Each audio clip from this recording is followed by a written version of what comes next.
I'm sorry. Also straight. Also straight.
Okay. He told me that's it. Okay, I'll call him that.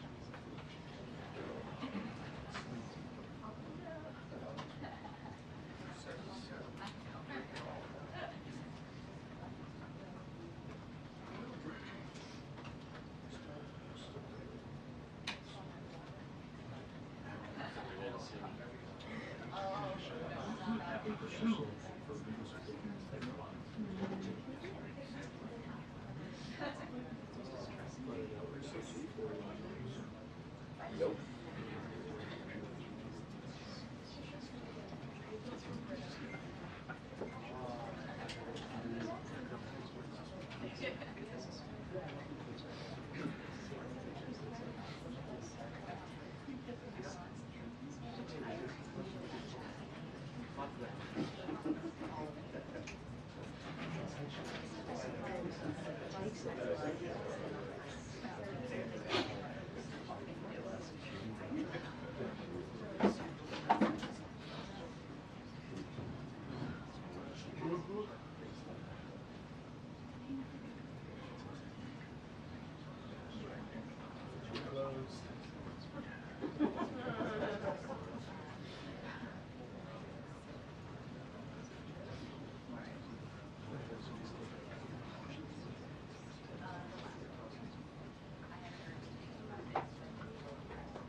let her know. But then now you're not, and if they want to send someone else, just to let me know.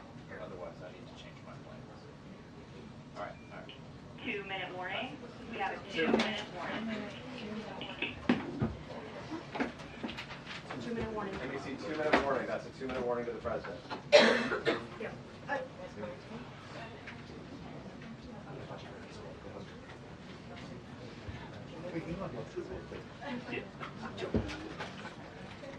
Yeah, and Michelle, I'll just note that about 90 seconds ago we got a 2-minute warning, so we are expecting to see the president here in the NBC, that's a 2-minute warning. pretty soon. Yes, we have a 2-minute warning. Yeah. 1 minute. I'll go on your way, Dee. I will, yeah, so I will say that, you know, in a disaster, in a tragedy, That's why I'm going to sit then, okay? leaders rise above whatever else they might be arguing about or disagreeing over. You saw this out in California with the wildfires, even though there were dramatic disagreements about even the facts of why water was unavailable. You still saw the president and members of Congress from opposing parties agreeing that they wanted to work together and do everything they could to help the people who have been affected by those fires. And we have the same thing here, where there are multiple jurisdictions in what we call the DMV, DC, Maryland, and Virginia, federal government, the DC government, Virginia, Maryland. They were all involved in search and rescue efforts and ultimately now recovery efforts. And working together. You had senators from, Republican senators from Kansas at the same press conference as Democratic senators from Virginia. And so coming together around this. And we're expecting President Trump to come into this room and deliver a message to the American people as the President of the United States, the President for all Americans and Americans. Sure, so we are expecting the what is a president to traumatic walk event. out there to the briefing room at any moment now. It'll be his first time behind this podium in a since long taking time, office and for it the is second jarring. time. We anticipate he will be joined by others. The Secretary of Defense has arrived here at the White House as well. Back to you, Tony. And the door is open, he's walking in. Mr. President, welcome. Thank you very much. Thank you. I'd like to request a moment of silence for the victims and their families, please.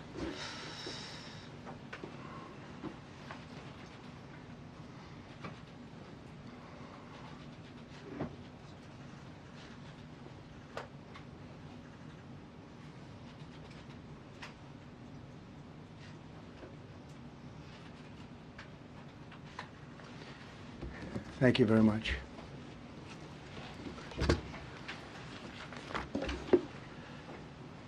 I speak to you this morning in an hour of anguish for our nation. Just before 9 p.m. last night, an American Airlines regional jet carrying 60 passengers and 4 crew collided with an Army Blackhawk helicopter carrying 3 military service members over the Potomac River in Washington, D.C., while on final approach to Reagan National Airport. Both aircraft crashed instantly and were immediately submerged into the icy waters of the Potomac. Real tragedy. The massive search and rescue mission was underway throughout the night, leveraging every asset at our disposal, and I have to say the local, state, federal, military, including the United States Coast Guard in particular, they've done a phenomenal job. So quick, so fast, it was mobilized immediately. The work has now shifted to a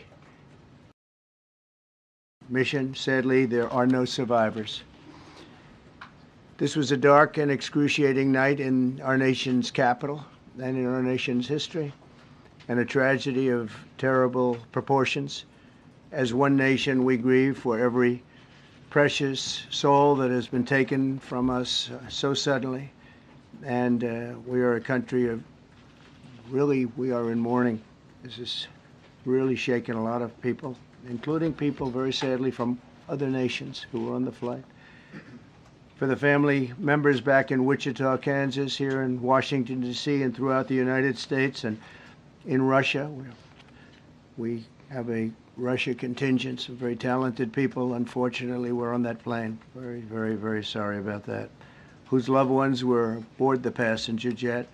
We can only begin to imagine the agony that you're all feeling nothing worse. On behalf of the First Lady, myself, and 340 million Americans, our hearts are shattered alongside yours, and our prayers are with you now and in the days to come. We'll be working very, very diligently in the days to come. We're here for you to wipe away the tears and to offer you our devotion, our love, and our support. There's great support. In moments like this, the differences between Americans fade to nothing compared to the bonds of affection and loyalty that unite us all, both as Americans and even as nations. We are one family, and today we are all heartbroken. We're all searching for answers. That icy Potomac, it was a cold, cold night, cold water. We're all overcome with the grief for many who have so tragically perished, will no longer be with us. Together we take solace in the knowledge that their journey ended not in the cold waters of the Potomac, but in the warm embrace of a loving God. We do not know what led to this crash, but we have some very strong opinions and ideas, and I think we'll probably state those opinions now. Because over the years I've watched as things like this happen, and they say, well, we're always investigating, and then the investigation 3 years later, they announce it. We think we have some pretty good ideas. But we'll find out how this disaster occurred, and we'll ensure that nothing like this ever happens again.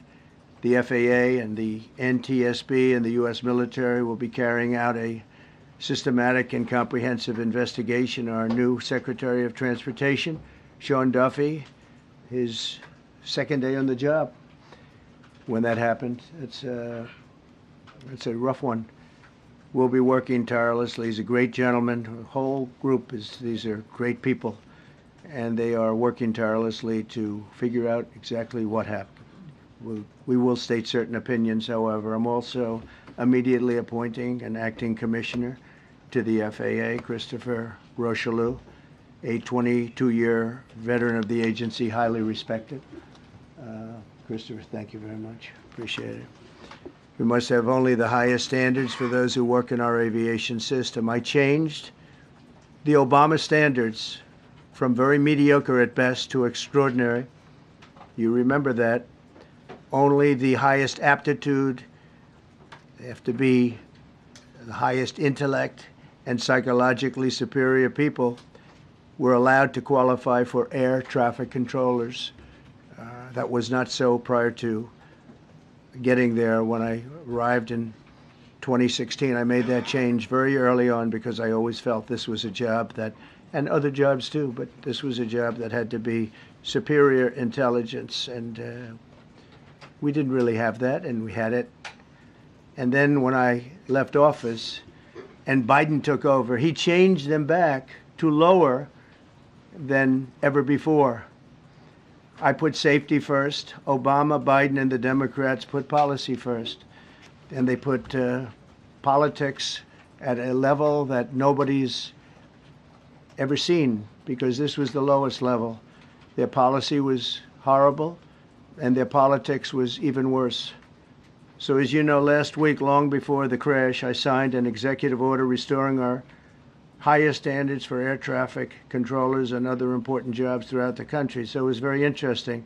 About a week ago, almost upon entering office, I signed something last week that was an executive order, very powerful, on restoring the highest standards of air traffic controllers and others, by the way. Then my administration will set the highest possible bar for aviation safety. We have to have our smartest people. It doesn't matter what they look like, how they speak, who they are. It matters intellect, talent, the word talent. They have to be talented, naturally talented geniuses. You can't have regular people doing that job. They won't be able to do it. But we'll restore faith in American air travel. I'll have more to say about that. I do want to point out that various articles that appeared prior to my entering office, and here's one. The FAA's diversity push includes focus on hiring people with severe intellectual and psychiatric disabilities. That is amazing. And then it says FAA says people with severe disabilities are most underrepresented segment of the workforce, and they want them in, and they can be air traffic controllers. I don't think so. This was in January 14th, so that was a week before I entered office. They put a big push to put diversity into the FAA's program. Then another article, the Federal Aviation Administration, this was before I got to office, recently, second term. The FAA is actively recruiting workers who suffer severe intellectual disabilities, psychiatric problems, and other mental and physical conditions under a diversity and inclusion hiring initiative spelled out on the agency's website. Can you imagine? These are people that are, actually their lives are shortened because of the stress that they have. Brilliant people have to be in those positions, and their lives are actually shortened, very substantially shortened because of the stress, where you have many, many planes coming into one target, and you need a very special talent and a very special genius to be able to do it. Targeted disabilities are those disabilities that the federal government, as a matter of policy, has identified for special emphasis in recruitment and hiring. The FAA's website states they include hearing, vision, missing extremities, partial paralysis, complete paralysis, epilepsy, severe intellectual disability, psychiatric disability, and dwarfism all qualify for the position of a controller of airplanes pouring into our country, pouring into a little spot, a little dot on the map, a little runway. The initiative is part of the FAA's Diversity and Inclusion Hiring Plan. Think of that. The initiative is part of the FAA's Diversity and Inclusion Hiring Plan, which says diversity is integral to achieving FAA's mission of ensuring safe and efficient travel. I don't think so. I think it's just the opposite. The FAA website shows that the agency's guidance on diversity hiring were last updated on March 23rd of 22. They wanted to make it even more so. And then I came in, and I assume maybe this is the reason. The FAA, which is overseen by Secretary Pete Buttigieg, a real winner. That guy's a real winner. Do you know how badly everything's run since he's run this Department of Transportation? He's a disaster. He was a disaster as a mayor. He ran his city into the ground, and he's a disaster now. He's just got a good line of bullshit. The Department of Transportation is government agency charged with regulating civil aviation. Well, he runs it, 45,000 people, and he's run it right into the ground with his diversity. So I had to say that it's terrible. Then it's a group within the FAA, another story, determined that the workforce was too white, that they had concerted efforts to get the administration to change that and to change it immediately. This was in the Obama administration just prior to my getting there. And we took care of African Americans, Hispanic Americans. We took care of everybody at levels that nobody's ever seen before. It's one of the reasons I won. But they actually came out with a directive, too white. And we want the people that are competent. But now we mourn and we pray and would like to ask all Americans to join me in a moment of silence as we ask God to watch over those who have lost their lives and bring comfort to the loved ones. And I just want to say God bless everyone in this room. This has been a terrible, very short period of time. We'll get to the bottom of it. So we all saw the same thing. We've seen it many times. I've had the honor of hearing tapes. Tapes are scary, very scary tapes. You had a airliner coming in, American Airlines. He was doing everything right. He was on track. He was the same track as everybody else. They came in. It's probably the same track as they've had for 25 years or more. He's coming in the path. And for some reason, he had a helicopter that was at the same height, obviously when they hit, but pretty much the same height, and going at an angle that was unbelievably bad. When the air traffic controller said, "Do you see?" He was talking about, "Do you see him?" But there was very little time left when that was stated. And then also he said, "Follow him in," and then almost immediately after that, seconds after that, there was the crash that took place. Well, you follow him in, that means like everything's fine. Follow him in. You had a pilot problem from the standpoint of the helicopter. I mean, because it was visual. It was a very clear night. It was cold but clear, and clear as you could be. The American Airlines plane had lights blazing. They had all of their landing lights on. I could see it from the Kennedy Center tape. We had a tape up on the Kennedy Center. That seems to be the primary. Thus far, I'm sure we'll see other tapes because it's such an area where there are a lot of cameras looking up into the air, into space. So we'll probably see many other shots of it before too much time goes by.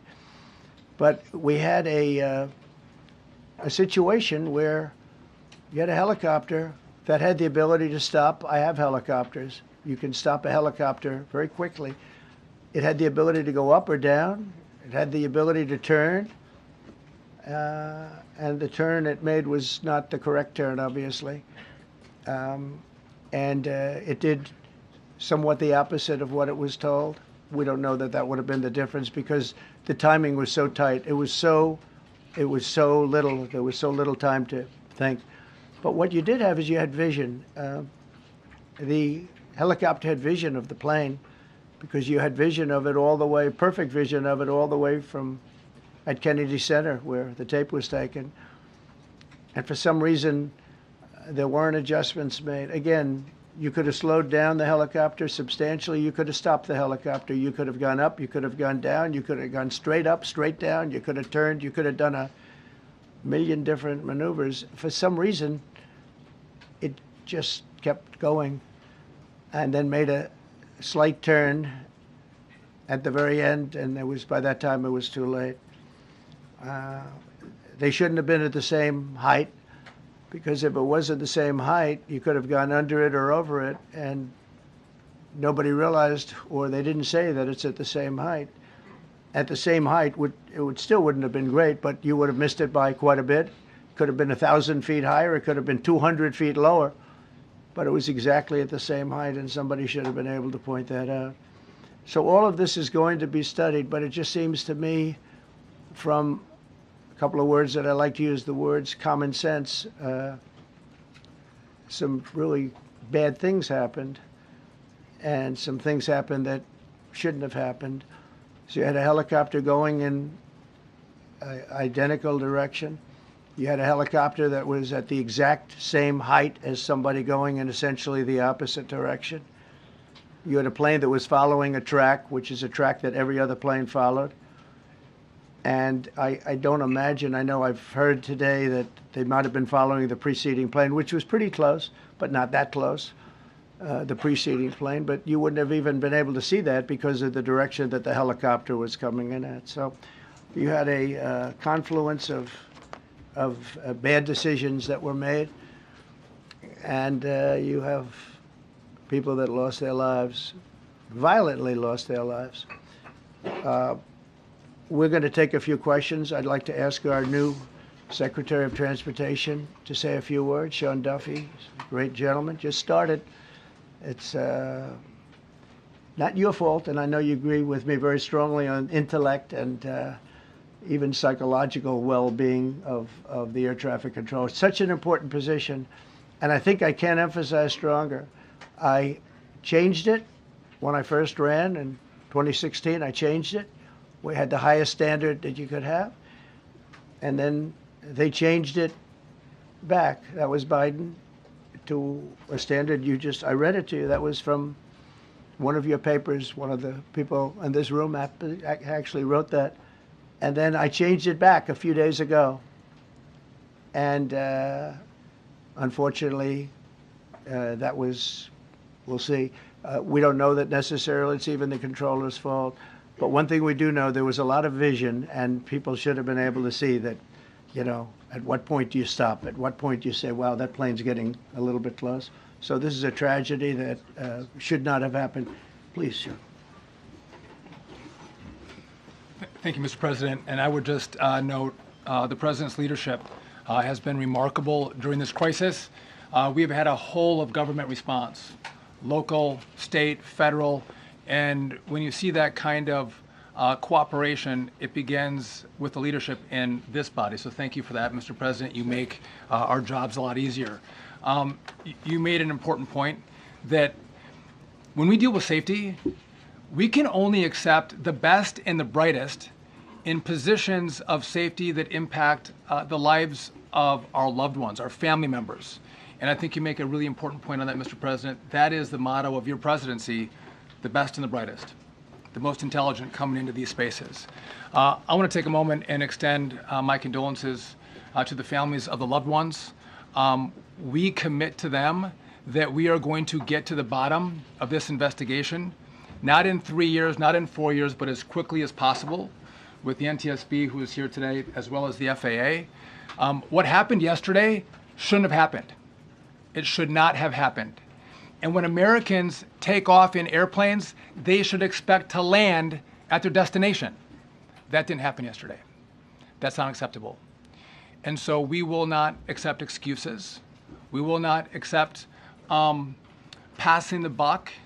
We are going to take responsibility at the Department of Transportation and the FAA to make sure we have the reforms that have been dictated by President Trump in place to make sure that these mistakes do not happen again. And again, I want to thank you for your leadership, Mr. President, and I appreciate the confidence you placed in me. Thank you. Pete, would you like to say something? Well, thank you, Mr. President. Again, I want to echo what the Transportation Secretary said about your leadership. From the moment we found out about this, we were in contact with the White House trying to determine exactly what happened. I would echo it as well. No excuses. We're going to get to the bottom of this. We first and foremost, from the Defense Department, want to pass our condolences to the 64 souls and their families that were affected by this. Never should happen.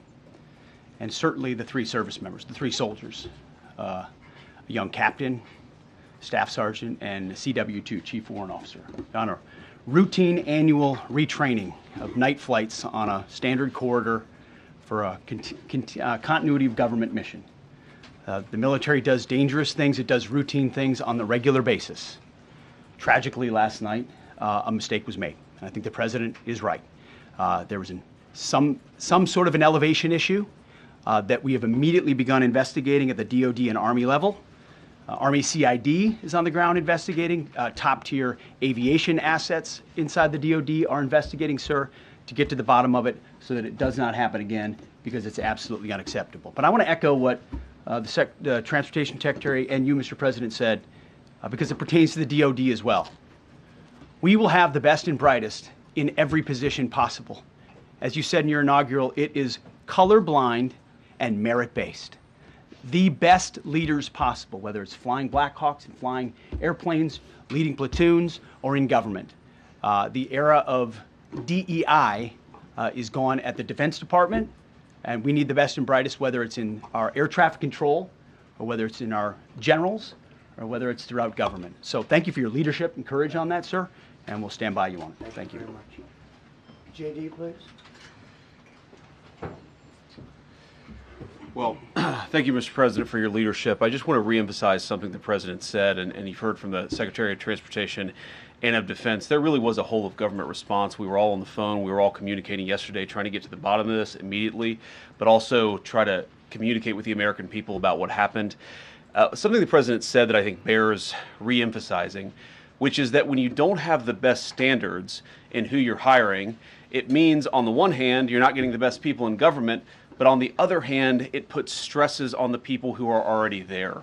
And I think that is a core part of what President Trump is going to bring and has already brought to Washington, D.C., is we want to hire the best people because we want the best people at air traffic control, and we want to make sure we have enough people at air traffic control who are actually competent to do the job. If you go back to just some of the headlines over the past 10 years, you have many hundreds of people suing the government because they would like to be air traffic controllers, but they were turned away because of the color of their skin. That policy ends under Donald Trump's leadership because safety is the first priority of our aviation industry. Thank you, Mr. President. Mr. President, on DEI and the claims that you've made, are you saying this crash was somehow caused and the result of diversity hiring? And what evidence have you seen to support these claims? It just could have been. We have a high standard. We've had a much higher standard than anybody else. And there are things where you have to go by brain power, you have to go by psychological quality. And psychological quality is a very important element of it. These are various very powerful tests that we put to use, and they were terminated by Biden. And Biden went by a standard that's the exact opposite. So we don't know, but we do know that you had two planes at the same level. You had a helicopter and a plane. That shouldn't have happened. And we'll see. We're going to look into that, and we're going to see. But certainly for an air traffic controller, we want the brightest, the smartest, the sharpest. We want somebody that's psychologically superior, and that's what we're going to have. Yeah. Mr. President. Yeah, please, go ahead. Mr. President, you mentioned at the top of the briefing that there were several Russian nationals on the flight.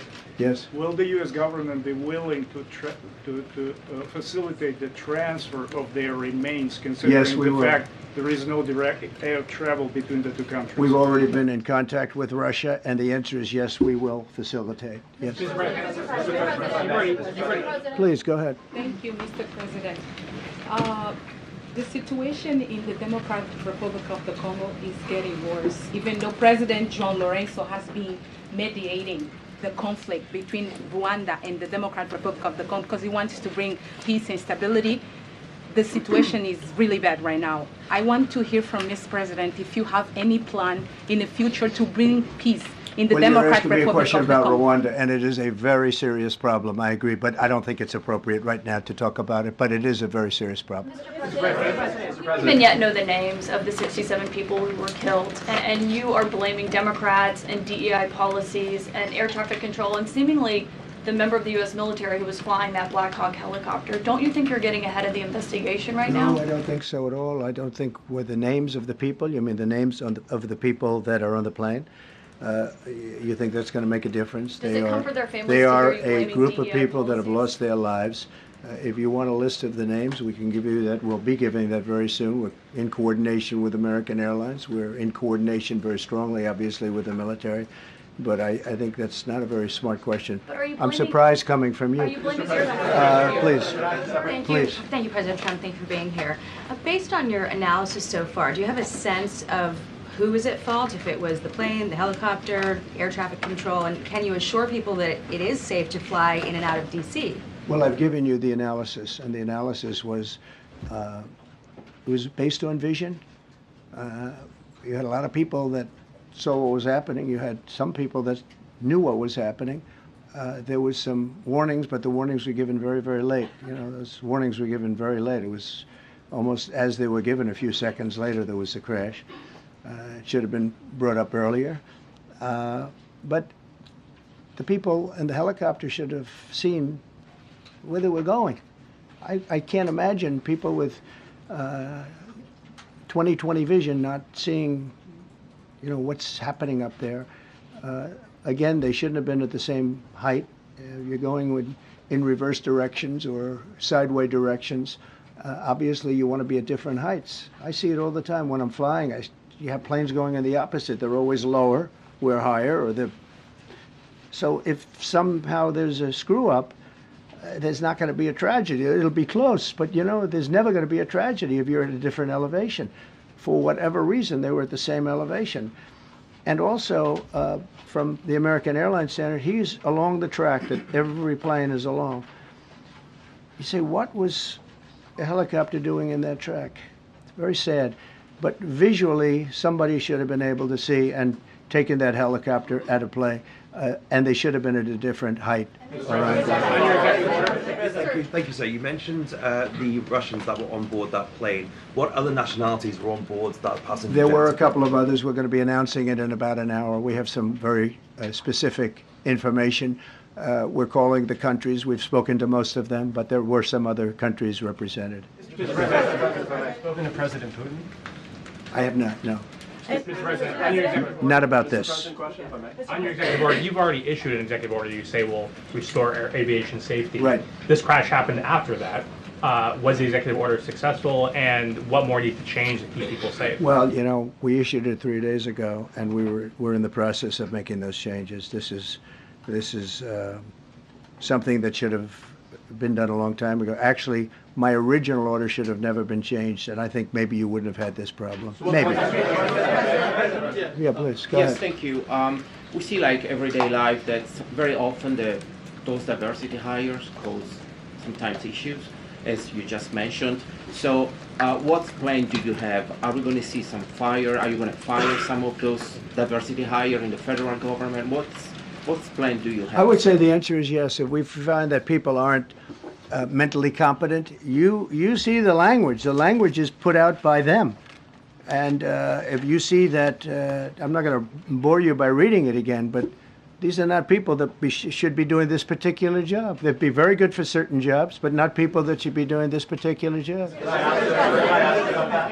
Mr. President, you have today blamed the diversity elements, but then told us that you weren't sure that the controllers made any mistake. You then said perhaps the helicopter pilots were the ones who made the mistake. It's all under investigation. I understand that. That's why I'm trying to figure out how you can come to the conclusion right now that diversity had something to do with this crash. Because I have common sense, okay? And unfortunately, a lot of people don't. We want brilliant people doing this. This is a major chess game at the highest level. When you have 60 planes coming in during a short period of time, and they're all coming in different directions, and you're dealing with very high-level computer work and very complex computers. And one of the other things I will tell you is that the systems that were built, I was going to rebuild the entire system, and then we had an election that didn't turn out the way it should have. But they didn't build the systems properly. They spent a lot of money renovating a system, spending much more money than they would have spent if they bought a new system for air traffic controllers, meaning the computerized systems. There are certain companies that do a very good job. They didn't use those companies. They used companies that should not have been doing it. No, I think it's very important to understand that for some jobs, and not only this, but air traffic controllers, they have to be at the highest level of genius. Okay.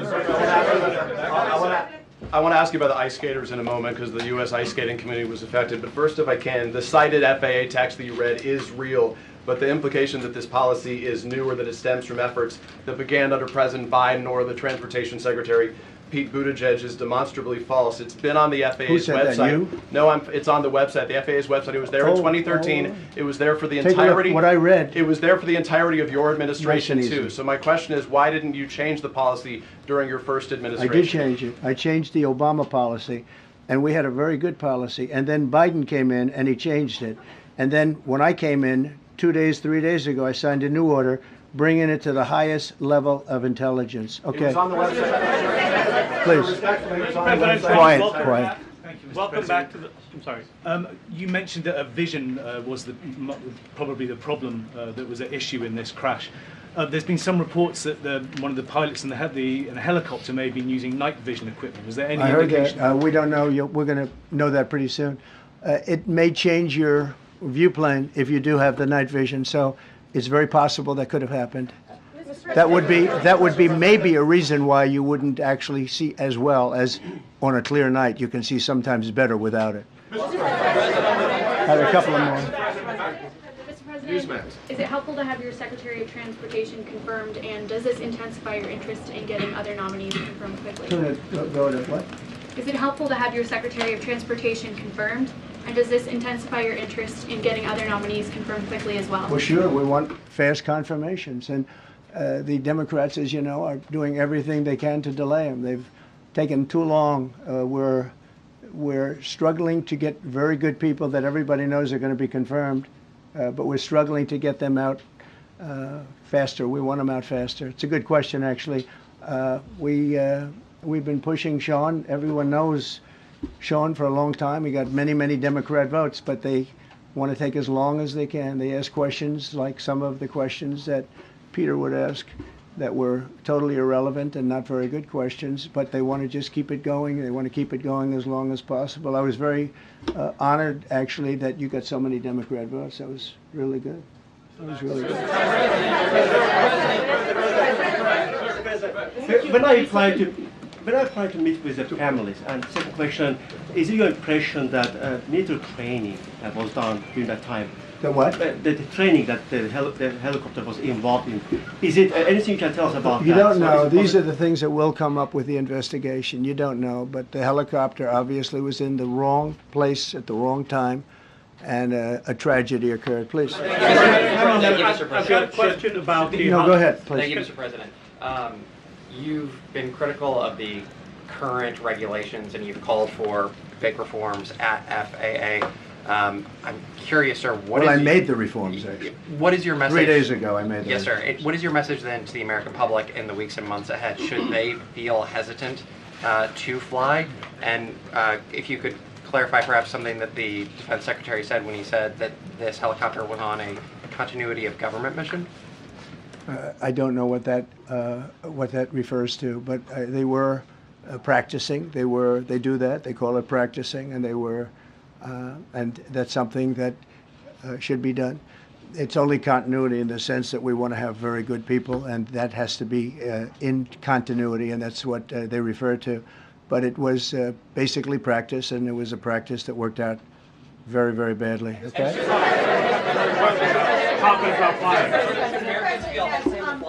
On his question, the first question, should people be hesitant to fly right now? No, not at all. I've not hesitated to fly. This is something that it's been many years that something like this has happened, and the collision is just something that we don't expect ever to happen again. We are going to have the highest level people. We've already hired some of the people that you've already hired for that position long before we knew about this. I mean, long before.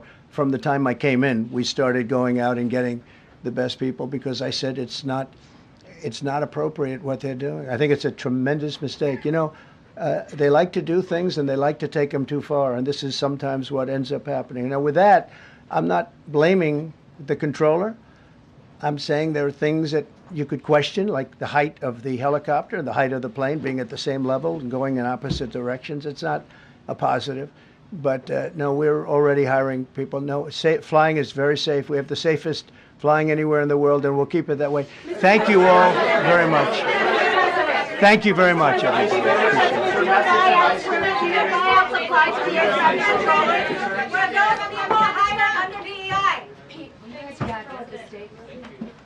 Secretary, don't be welcome.